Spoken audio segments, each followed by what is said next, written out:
Assalamualaikum warahmatullahi wabarakatuh. Puji dan syukur kita panjatkan kehadirat Tuhan Yang Maha Kuasa atas perkenannya sehingga kita masih bisa melakukan presentasi pada saat ini. Kami dari kelompok 1 akan membahas materi mengenai penerapan model pembelajaran TEFA atau Teaching Factory.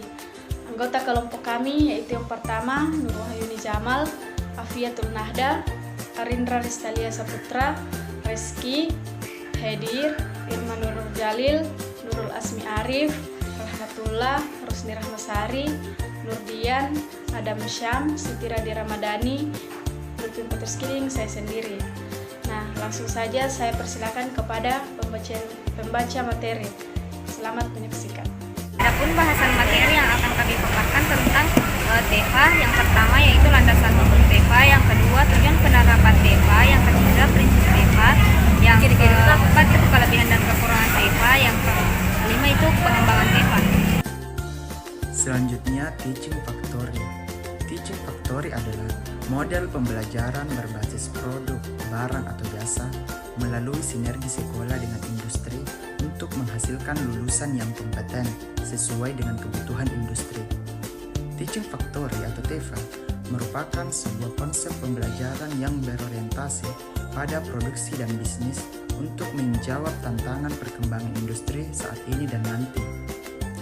Model pembelajaran Teaching Factory mempunyai 3 komponen, yaitu yang pertama, produk sebagai media pengantar kompetensi, yang kedua, job sheet yang memuat urutan kerja dan penilaian sesuai dengan prosedur kerja standar industri, serta yang ketiga, pengaturan jadwal belajar yang memungkinkan terjadinya pengantaran soft skill dan hard skill ke peserta didik dengan optimal.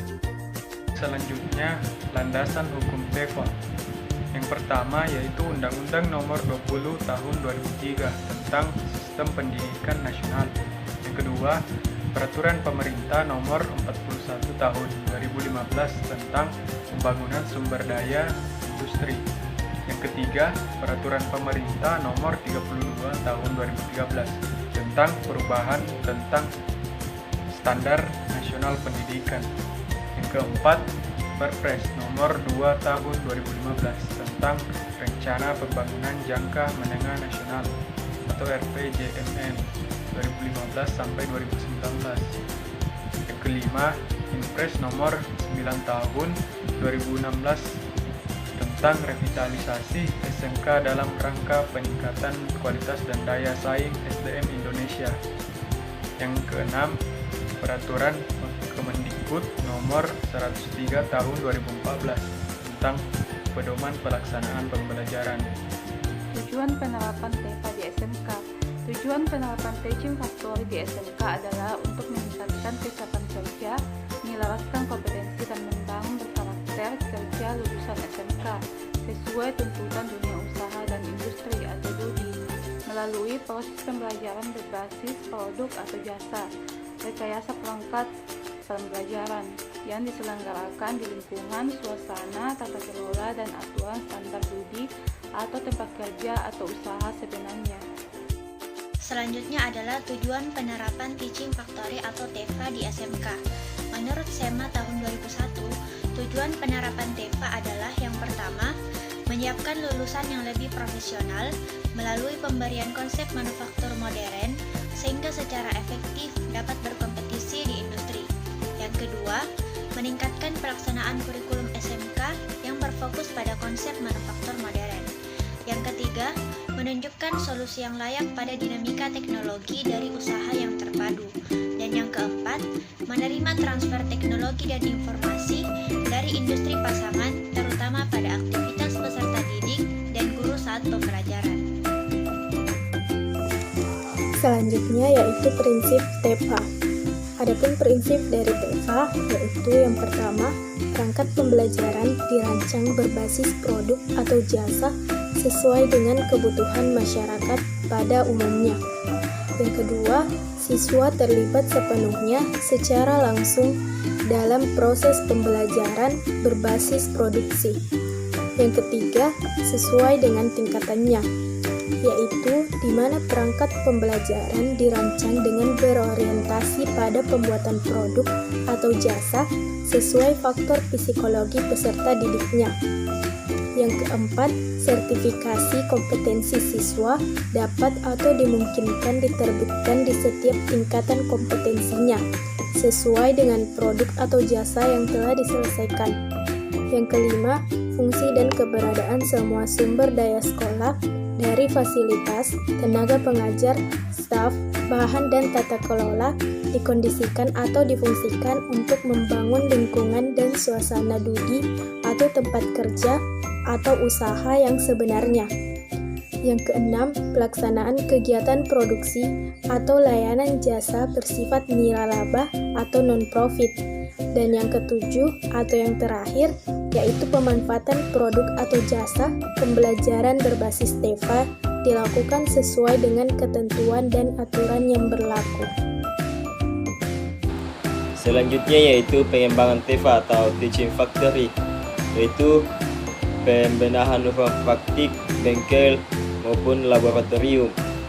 Selanjutnya itu penentuan produk atau jasa Teaching Factory, model pembelajaran atau training, sumber daya manusia, manajemen, hubungan industri dan informasi produk barang ataupun layanan jasa. Pada dasarnya pengembangan TEFA dilakukan dengan satu, mengkondisikan sumber daya sekolah khususnya yang berkaitan dengan pembelajaran praktek menjadi seperti keberadaan di studi. Yang kedua, merekayasa pembelajaran praktek dengan proses produksi menggunakan instrumen atau format perencanaan produk atau layanan jasa yang umum dilakukan dan digunakan di studi. Pengembangan langkah-langkah TEFA dimulai dari menerima order sampai menyerahkan order, di mana setelah menerima order dilanjutkan dengan menganalisis order, menyatakan persiapan order, mengerjakan order, mengevaluasi produk, dan menyerahkan order. Sintaksi model pembelajaran Teaching Factory yang diterapkan di Cal Poly San Luis Obispo USA. Yang pertama, merancang produk, di mana mengembangkan produk baru atau cipta resep.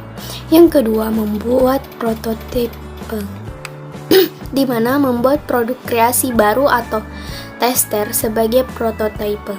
Yang ketiga, memvalidasi dan memverifikasi prototipe atau melakukan validasi terhadap dimensi data spesifikasi dari prototipe. Yang keempat, membuat produk massal, di mana mengembangkan jadwal dan jumlah produk sesuai dengan waktu yang ditetapkan. Selanjutnya, kelebihan dan kekurangan TEFA atau Teaching Factory. Kelebihan yang pertama pada TEFA yaitu kemampuan daya serap siswa pada mata pelajaran lebih tinggi. Yang kedua, pelaksanaan praktik menjadi lebih banyak dilaksanakan. Yang ketiga, hasil yang diperoleh siswa lebih nyata karena dalam bentuk produk. Dan yang terakhir, yang keempat, siswa lebih bisa bertanggung jawab dengan pekerjaan yang dilaksanakannya. Selanjutnya yaitu kelemahan dari TEFA.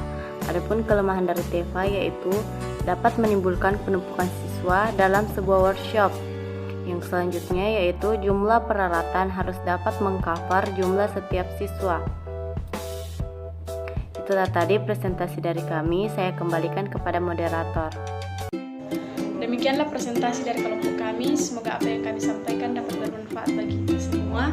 Sekian dan terima kasih. Assalamualaikum warahmatullahi wabarakatuh.